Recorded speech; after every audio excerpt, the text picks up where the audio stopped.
May biyaya para sa taong mapakumbaba. Ako po si Father Piel Pareha at ito po ang ating segment, ang Daily Devotion, na kung saan tayo po ay magdarasal, magbabasa at magninilay kasama ng salita ng Diyos sa buong taon.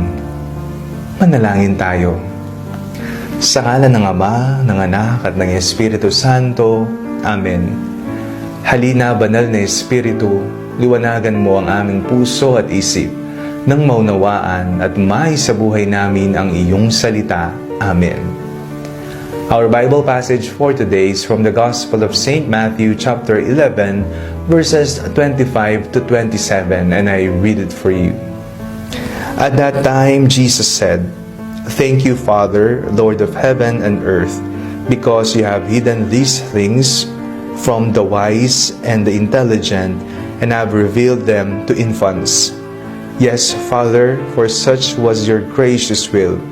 All things had been handed over to me by my Father, and no one knows the Son except the Father, and no one knows the Father except the Son, and anyone to whom the Son chooses to reveal Him."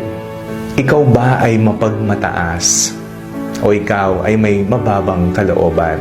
Sa ating pong Ebanghelyong binasa sa araw na ito, nagpasalamat ang ating Panginoong Jesucristo sa Ama sapagkat ipinamalas at ipinakita ang mga kababalaghan sa mga bata, hindi sa mga matatalino, hindi sa mga tanyag, kung hindi sa mga bata. Ang mga bata ay may attitude na mababa ang loob. Kaya nga, may grasya sa kababaang loob.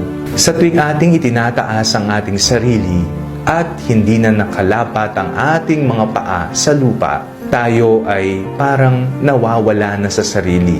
Hindi na natin alam kung ano ang ating gagawin, hindi natin alam kung saan tayo nanggaling. Tayo'y tao, tayo ay nanggaling sa lupa, ginawa ng Panginoon. Kaya naman, ito ay isang paalala sa atin na may biyaya sa taong may kababaang loob.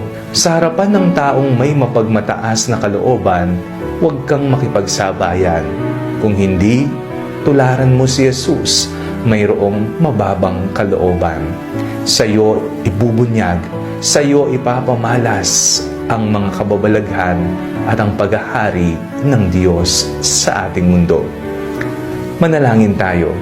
Panginoong mapagmahal, bigyan niyo po kami ng regalo ng kababaang loob. Amen. Sa ngalan ng Ama, ng Anak at ng Espiritu Santo. Amen.